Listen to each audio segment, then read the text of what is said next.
Hello दोस्तों, स्वागत है आप सबका IQ स्मार्ट पे। दोस्तों, अगर मैं आपसे एक क्वेश्चन पूछूं कि एक असली अमीर और एक नकली अमीर में क्या फर्क होता है, या फिर अमीर लोग कैसे होते हैं, उनकी लाइफस्टाइल कैसे होती है, आप एक अमीर आदमी की जिंदगी को कैसे डिफाइन करोगे, उसे परिभाषित आप कैसे करोगे। हो सकता है कि आप में से ज़्यादातर लोग कुछ इस तरह से बोलेंगे, अरे वाह, अमीर लोगों की लाइफ तो बहुत ही मस्त होती है, उनके पास एक बहुत ही बढ़िया सा बड़ा बंगला होता है, घर में नौकर चाकर होते हैं, वे लोग ब्रांडेड कपड़े पहनते हैं, उनके पास महंगी महंगी बहुत सारी लग्जरियस आइटम होती है, कितनी सारी उनके पास लग्जरी कार्स होते हैं, और जब ये बाहर निकलते हैं तो उनके पास आईफोन होता है। वाह, यही होती है अमीरों की ज़िंदगी, और उनके पास तो बहुत सारा पैसा होता है। हाँ, आप बिल्कुल सही सोच रहे हो, अमीरों की ज़िंदगी ऐसी होती है, लेकिन ये ज़रूरी नहीं है कि जिन लोगों की ज़िंदगी ऐसी है जैसा मैंने अभी कहा, वे लोग सच में अमीर है। मेरा कहने का मतलब ये है कि रियल रिच भी होते हैं और फेक रिच भी होते हैं। कुछ पर्सन ऐसे होते हैं, यानी कि कुछ लोग ऐसे होते हैं जो कि केवल दिखावे के लिए अमीर होते हैं, और कुछ लोग सही में अमीर होते हैं।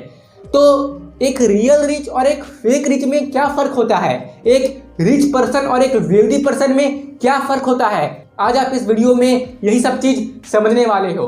क्योंकि दोस्तों, हमें सिर्फ अमीरों की अमीरी दिखती है, लेकिन उनके बैकग्राउंड में क्या चल रहा है, उनके गहराई में क्या चल रहा है, इस बात को हम समझने की कोशिश नहीं करते। हम जो भी चीज़ देखते हैं वे बस हमें बाहर से दिखती है कि वे वैसी है, लेकिन वास्तव में वो चीज़ कैसी होती है, मामला क्या है, इसके बारे में हमें ये सब चीज़ ठीक से पता नहीं होता है। तो आज के इस वीडियो से मैं आपको ये समझाऊंगा कि एक फेक रिच और एक रियल रिच में क्या डिफरेंसेस होता है। और अगर आपको एक रियल रिच पर्सन बनना है तो आपको वेल्दी बनना पड़ेगा, और वेल्दी बनने के लिए आप क्या करोगे, इसके बारे में भी मैं आपको इस वीडियो में बताऊंगा। तो दोस्तों, ये वीडियो बहुत ज़्यादा डिटेल में होने वाला है, और आपके माइंडसेट को एक नई बूस्ट मिलने वाली है कि आप भी रियल रिच कैसे बन सकते हो। तो आइए हम हर एक चीज़ को अच्छे से समझते हैं। तो सबसे पहले आप मान लीजिए कि दो इंसान हैं, दो लड़के हैं, एक का नाम है राजू और एक का नाम है दीपक। एक है आपका राजू, ठीक है, और एक है आपका दीपक। तो दोनों का ही एज 25 साल है, इसकी एज भी 25 है और इसकी एज भी 25 है। तो अब आप यहाँ पे एक सबसे ज़रूरी बात समझिए, दोनों को ही मंथली बेसिस पे 1 लाख रुपए की सैलरी मिल रही है। 25 साल की एज में 1 लाख तक की salary, not bad, it's good, too good, okay. इसे भी 1 लाख तक की सैलरी मिल रही है। अब देखिए, ये जो राजू है ना, थोड़ा दिखावा टाइप का इंसान है, यानी कि इसको अमीर दिखने का बहुत शौक है। तो इसी शौक को ये पूरा करने के लिए मतलब बहुत खर्चे करता है, अनवांटेड खर्चे करता है। ये अनवांटेड शॉपिंग करता है, महंगे महंगे कपड़े खरीदता है जिसकी इसे ज़रूरत नहीं है, महंगी महंगी घड़ी खरीदता है, वॉचेस खरीदता है जिसकी इसे उतनी खास ज़रूरत नहीं है, यानी कि, और अभी ये रेंट पे भी रहता है, ठीक है ना। तो इसके सारे पैसे खर्च हो जाते हैं, इसके सारे पैसे खर्च हो जाते हैं, इसके पास कुछ सेविंग्स नहीं बचता है। अब ये क्या करता है कि कुछ साल कमाने के बाद ये एक फ्लैट ले लेता है, एक फ्लैट खरीद लेता है। अब ये उस फ्लैट पे रहता है। अब दोस्तों, ये फ्लैट पे रहता है और इसके पास डेट भी है, यानी कि इसने काफ़ी सारे लग्जरियस आइटम को तो ले लिया है, लेकिन EMI पे लिया है, यानी कि ये हर महीने उस EMI को भरता है। इसके पास कर्ज है, इसकी सैलरी तो है 1 लाख रुपया, लेकिन इसकी जो मंथली बेसिस पे पूरे महीने में जो उसका टोटल खर्च आ रहा है वो है आपका 1,20,000 रुपये। यानी कि राजू अमीर तो दिख रहा है, इसके पास भी लग्जरियस आइटम है, इसके पास भी लग्जरी कारें हैं, लेकिन इसकी सैलरी है, महीने की इनकम जो है इसकी वो है 1 लाख रुपये, लेकिन ये खर्च कर रहा है 1,20,000 रुपये।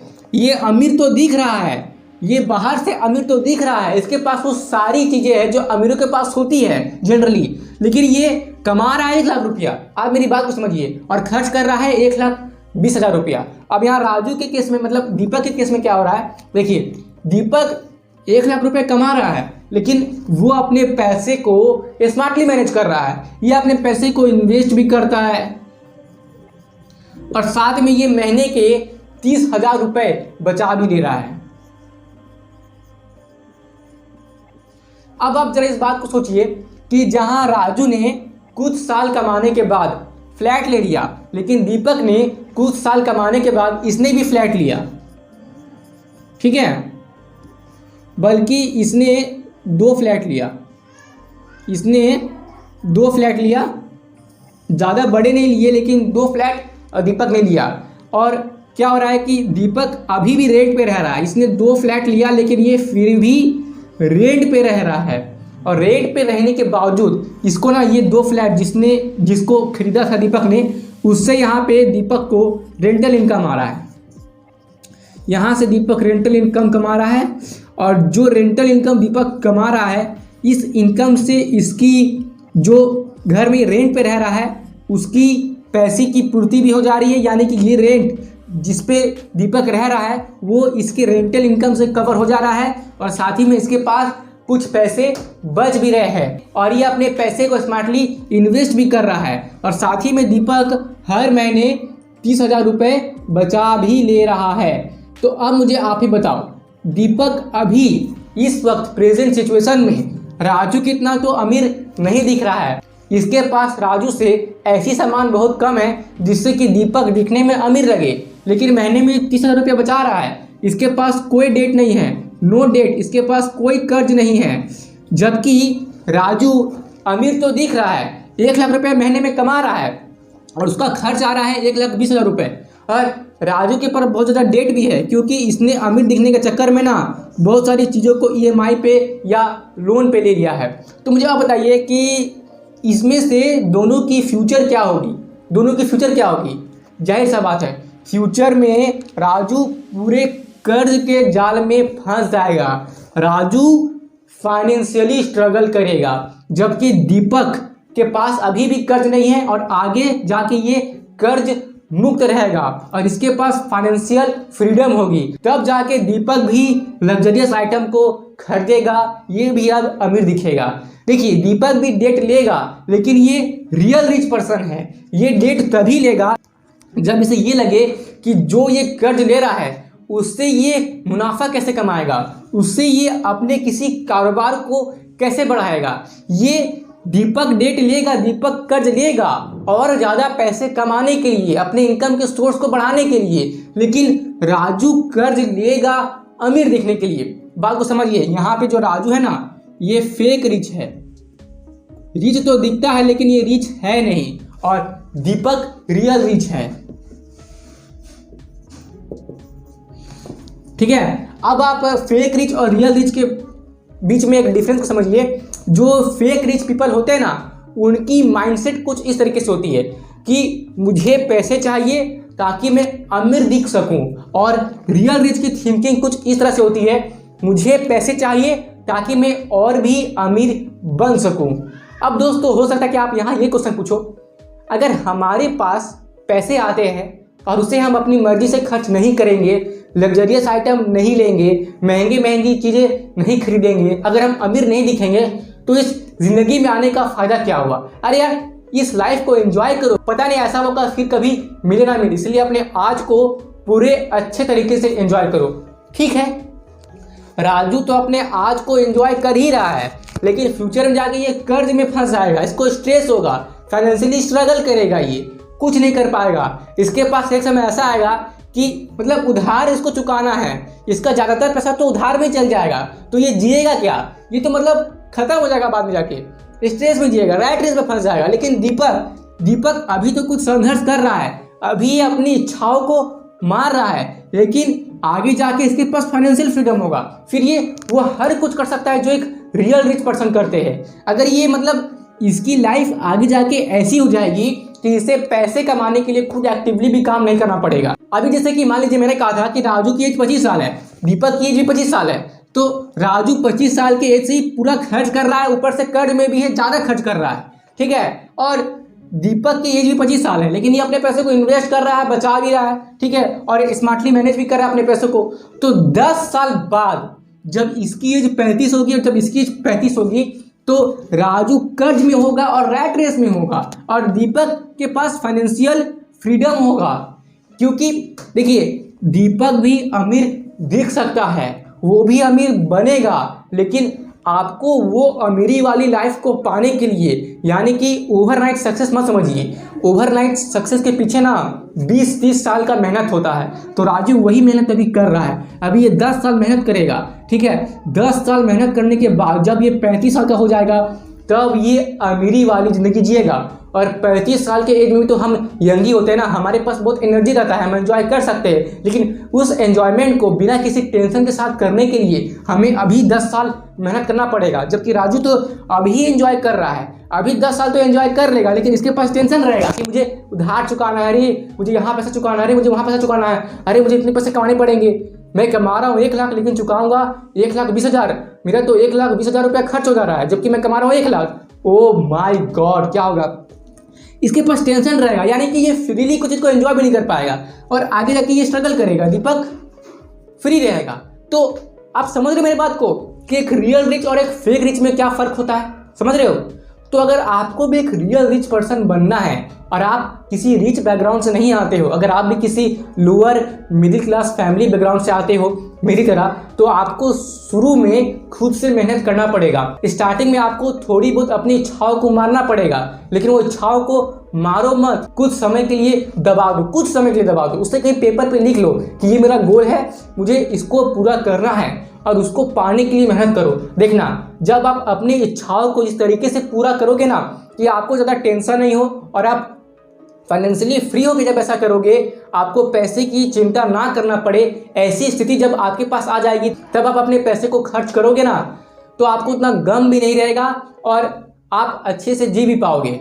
तो मेरी बात समझो, अगर आपको भी एक रियल रिच पर्सन बनना है तो उसके लिए अभी तैयारी करो, सेविंग्स करो, इन्वेस्टिंग करो, बिजनेस स्टार्ट करो, ठीक है, और कुछ सोचो, मल्टीपल सोर्सेस ऑफ इनकम बनाओ, अपने एसेट्स में इन्वेस्ट करो, ठीक है। मैं इन सब के बारे में अक्सर अपने कई वीडियोस में बताता रहता हूँ, तो मेरे वीडियोस को रेगुलर देखते रहो, आपका ज्ञान जरूर बढ़ेगा। तो अब आप एक बात को समझिए, अभी समझिए। देखिए, अगर आपको एक रियल रिच पर्सन बनना है ना, एक रियल अमीर इंसान, तो आपको बनना पड़ेगा वेल्दी, ठीक है। और वेल्दी बनने के लिए आप एसेट्स में इन्वेस्ट करो और अपने एसेट्स में इन्वेस्ट करने के बाद यहां से आप पैसिव इनकम जनरेट करो।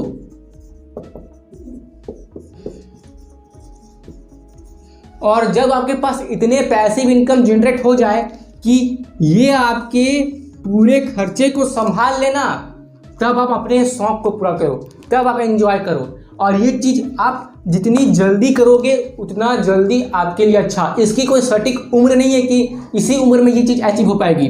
आप जितनी जल्दी शुरू करोगे वेल्दी बनने के लिए, उतनी जल्दी आप फाइनेंशियल फ्रीडम वाले लाइफ को अचीव कर लोगे और आप एंजॉय कर सकते हो। लेकिन अभी आपको सीखना पड़ेगा, मेहनत करना पड़ेगा। सिर्फ बिना सीखे अगर आप पैसे को खर्चे करते रहोगे, बिना कुछ सोचे समझे, कोई प्लानिंग नहीं करोगे, बस पैसे आए खर्च करो, अमीर दिखो, फेक रिच बनने के चक्कर में रहोगे ना, तो हमेशा स्ट्रगल ही करते रहोगे। और इस बात का सबूत आप देख लेना कहीं भी, ठीक है।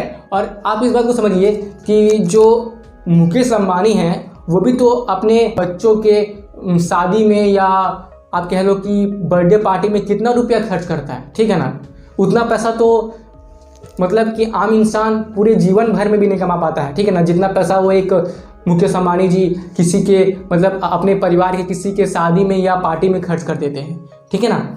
लेकिन उस पैसे को खर्च करके भी ना उन्हें उतना गम नहीं होता है, क्योंकि उनके पास भैया पैसिव इनकम है, पैसिव इनकम। उन्होंने वेल्थ क्रिएट किया है, वेल्थ, वो वेल्दी है, उनके पास एसेट्स है, एसेट्स, उनके पास फाइनेंशियल फ्रीडम है भाई। तब वो खर्च करे ना, एंजॉय करे ना, इतने पैसे खर्च करते हुए तो करे, उनकी लाइफ है। वो कर सकते हैं, क्योंकि उन्होंने अपने मेहनत से एसेट्स को खड़ा किया है, उन्होंने मेहनत की है और उनके पास फाइनेंशियल फ्रीडम है, तो वो कर सकते हैं। लेकिन अगर आप उनको कॉपी करने जाओगे बिना ये समझे कि उन्होंने ऐसा कैसे किया, बिना सीखे अगर आप भी उनको कॉपी करोगे और आप भी खर्च करने के चक्कर में रहोगे, दिखाने के चक्कर में रहोगे, सिर्फ बिना सीखे वो भी, तो छोटे समय के लिए आपको तो इंस्टेंट ग्रेटिफिकेशन मिल जाएगा, लंबे समय में फंस जाओगे। मैं आपको एंजॉय करने से रोक नहीं रहा हूँ, आप एंजॉय करो, एंजॉय करना आपका हक है, अमीर दिखना, अमीर बनना आपका हक है, लेकिन उसके लिए सीखना पड़ेगा कि जब मैं ऐसा करूँ तो मुझे कोई प्रॉब्लम ना हो और मैं फ्री होके ऐसा कर पाऊँ। और फिर मैं बोल रहा हूँ, इसके लिए अचीव करो फाइनेंशियल फ्रीडम।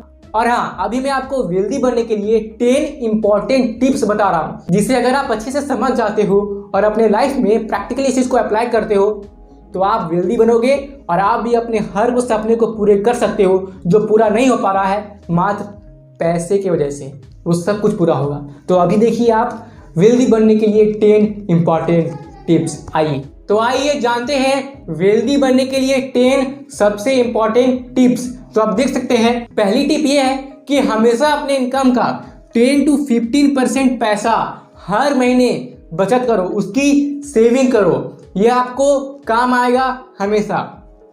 फिर जो सेकेंड टिप है, अपने बड़े कर्जे को सबसे पहले चुकाओ। यार पहले कर्ज मुक्त तो हो जाओ, तभी ना आप वेल्दी कहलाओगे। वेल्दी आप कब कहलाओगे? जब आपके पास कोई कर्ज ना हो, कोई भारी कर्ज ना हो आपके पास चुकाने के लिए। कर्ज मुक्त इंसान बनो, बिना कोई कर्ज के लाइफ को जियो। इसलिए आपके पास जो भी कर्ज है पैसों को लेकर, उसे सबसे पहले चुका दो, इसके बाद आप स्ट्रेस फ्री रहोगे।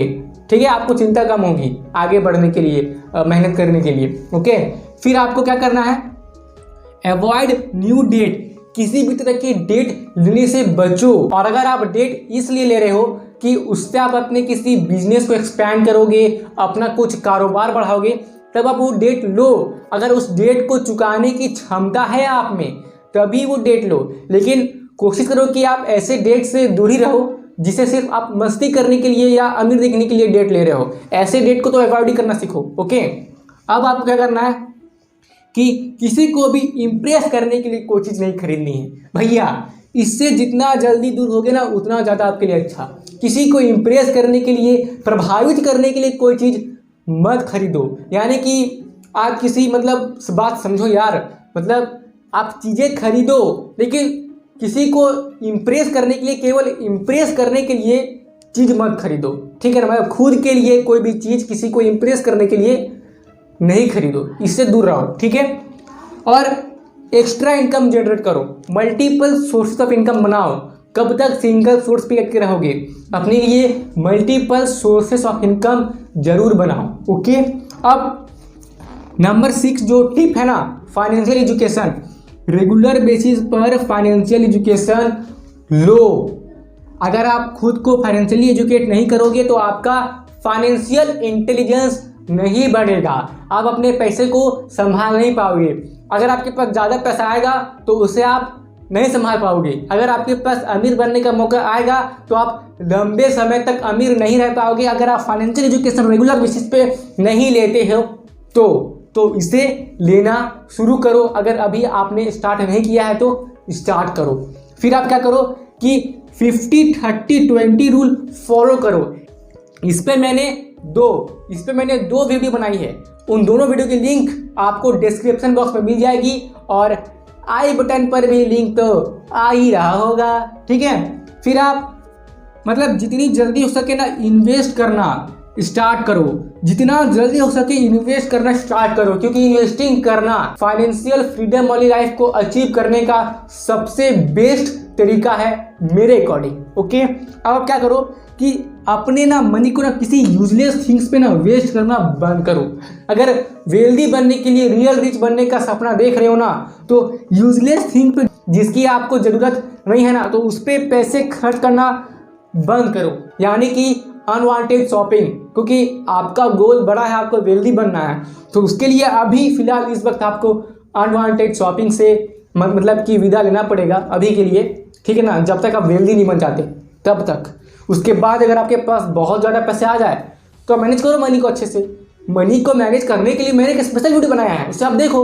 लिंक आई बटन पे आ रहा होगा और डिस्क्रिप्शन बॉक्स में भी आपको लिंक उस वीडियो की मिल जाएगी मनी मैनेजमेंट के ऊपर। ठीक है, अब आप क्या करो कि लॉन्ग टर्म फाइनेंशियल गोल बनाओ, यानी कि लंबा सोचो। देखिए ज़्यादातर लोगों को ना सिर्फ सक्सेस दिखती है, सक्सेस, अरे वो इतना अमीर है, वो इतना कामयाब है, लेकिन उस कामयाबी के पीछे, उस अमीरी के पीछे ना कितना स्ट्रगल है ना, कितना ज़्यादा रिजेक्शन है, कितना सहा है उन्होंने, कितने बार डीमोटिवेट हुए, कितने बार फेल हुए हैं, असफलता का सामना किया उन्होंने, ये आपको नहीं पता। आपको बस रिजल्ट दिख रहा है, लेकिन उस रिजल्ट को पाने के लिए उन्होंने कितनी मेहनत की, कितना कुछ सहा है ना, ये आपको नहीं दिख रहा है। और आपको इसी चीज़ को सोच करके खुद भी मेहनत करनी है उस वाले लाइफ को पाने के लिए जिसकी आप कामना करते हो। तो मैं उम्मीद कर रहा हूँ कि मैंने अभी तक आपको जो भी समझाया है आपको समझ में आया होगा। अगर आपको कुछ डाउट है तो आप मुझे कमेंट बॉक्स में पूछ सकते हो, वहाँ मैं आपको रिप्लाई देने की कोशिश जरूर करूँगा। और अगर आपको मेरी वीडियोस पसंद आ रही है ना तो प्लीज़ यार कमेंट करके बता दो, ताकि मुझे भी ये पता चल सके कि मैं जो भी आप लोगों को बताना चाह रहा हूँ, मेरी मेहनत आपके काम आ रही है और इससे आपकी लाइफ में वैल्यू ऐड हो रही है। इतनी लंबी लंबी वीडियो बन जा रही है, क्या आपके लाइफ में वैल्यू ऐड हो रही है? प्लीज़ यार कमेंट कर देना, ठीक है, जिससे कि मुझे भी थोड़ा मोटिवेशन मिले और मुझे भी लगे कि हाँ सीखने के लिए लोग मौजूद है, तभी तो मुझे भी सिखाने में मजा आएगा ना। और अगर आप यहाँ पे सच में रुके हुए हैं ना, सच में अगर आप यहाँ तक रुके हुए हैं तो आप मेरे लिए बहुत बहुत ज़्यादा स्पेशल हो। तो आपके लिए रेगुलर बेसिस पे इंफॉर्मेशनल और वैल्यूबल कंटेंट लाना अब मेरे लिए बहुत ज़्यादा ज़रूरी हो गया है और मैं लाऊंगा भी। और दोस्तों यहाँ तक रुकने के लिए आपका सच्चे मन से बहुत बहुत धन्यवाद।